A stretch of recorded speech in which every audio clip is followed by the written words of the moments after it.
আমার খবর। Job card survey করতে গিয়ে বিজেপি কর্মীদের হাতে আক্রান্ত নির্মাণ সহায়ক। খয়রাশোল ব্লকের হজরতপুর গ্রাম পঞ্চায়েতের নির্মাণ সহায়ক দেবাশিস মিশ্র ও তার সহায়ক রসা গ্রামে যান জব কার্ডে সার্ভে করতে।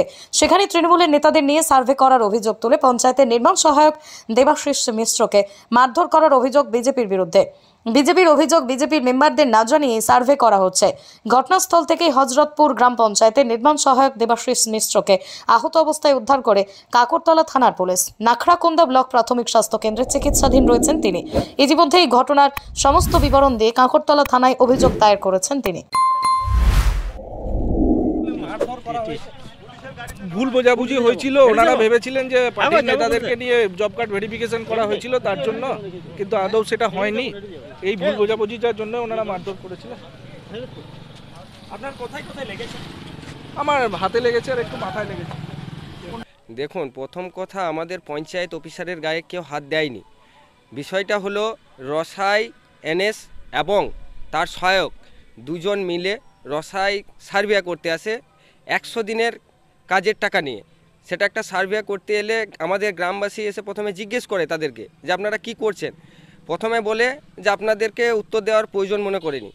তখন তারা জিজ্ঞেস করে গ্রামবাসী যে আপনাদের মানে এইখানে যে ভিআরপি আছে তারা কই, বা এখানে যারা মেম্বার আছে জনপ্রতিনিধি তারা কই, বলে তাদের সঙ্গে আমাদের কোনো দরকার নেই তাদেরকে, এই ভাষাটি প্রথমে বলে।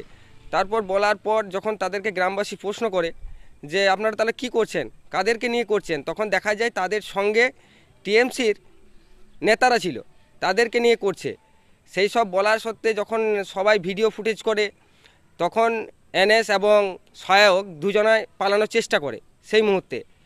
তো যখন পালানোর চেষ্টা করে সেই মুহূর্তে সহায়ককে গ্রামের লোক ধরে ফেলার পর সহায়ককে গাড়ির থেকে নামিয়ে নেয়। এনএস পালানোর চেষ্টা করলে এনএস কিন্তু স্লিপ করে পড়ে যায়। সেখানে প্রশাসনও ছিল, প্রশাসনও বিষয়টা দেখেছে। এনএস কিন্তু গাড়ির থেকে পড়ে যায়, এনএসের চোট লাগে। তারপর এনএসকে আমাদের গ্রামেরই সবাই মিলে জল টল দিয়ে এনএসকে আবার পুলিশের ভ্যানের মধ্যে তুলে দেয়। আপনাদের মূলত অভিযোগটা কি রয়েছে তাহলে? অভিযোগটা এটাই যে আমাদের গ্রামের যারা মেম্বার আছে, যারা জনপ্রতিনিধি আছে এবং যারা ভিআরপি আছে, তাদেরকে নিয়ে সার্ভে করলে খুবই ভালো হয়। কারণটা কি? কারণ আমরা তো জানি যে এতদিন মানুষ এই দুর্নীতিতে যুক্ত হয়ে গেছে, কি যে কোনো 100 দিনের কাজের টাকা তারা দিচ্ছে না। এবং এখন যখন এসেছে টাকা, তারপরে ওরা কি করছে, ইচ্ছা মতো কিছু নাম বেছে বেছে ওরা সার্ভে করেছে। ব্যাপারটা হচ্ছে বিডিও সাহেবের নির্দেশে খয়রাশোল এই হজরতপুর গ্রাম পঞ্চায়েতে এনএস আর সহায়ক ওনারা জব কার্ড ভেরিফিকেশনের কাজটা করছিলেন রসা গ্রামে। এবং এই ভেরিফিকেশন করতে গিয়ে বিজেপির কিছু দুষ্কৃতিকারী হঠাৎ ওদিকে আচমকা আক্রমণ করে। এবং যেটা বিষয়টা শুনলাম তাতে দুষ্কৃতির আক্রমণ হঠাৎ বললে ভুল হবে, যেটা ওরা ওয়েল প্রিপেয়ার্ড ছিল।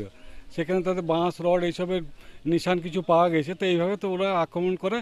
তারপর আমাদের এনএস সাহেব উনিও আহত হন, নাকড়াকুন্দায় চিকিৎসার জন্য গেছেন। বিষয়টা নিয়ে এফআইআর করা হয়েছে এবং পুলিশ বিষয়টা দেখছেন। এবং আমরা আশা করছি যে এখানে যারা দোষী তাদের শাস্তি হবে এবং শাস্তি হওয়া উচিত। কারণ একজন সরকারি আধিকারিকের উপর এইভাবে বর্বরোচিত আক্রমণ, যেটা খুবই নিন্দনীয়।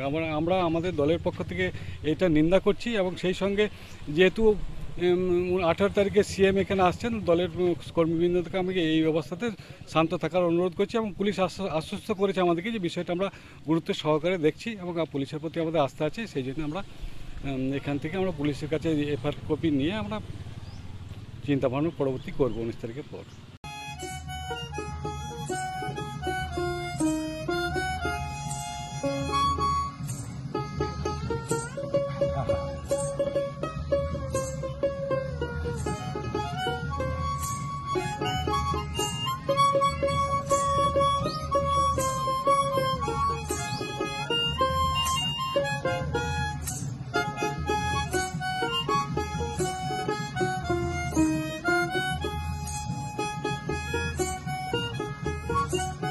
দেখতে চোখ রাখুন আমাদের ফেসবুক ও ইউটিউব চ্যানেলে।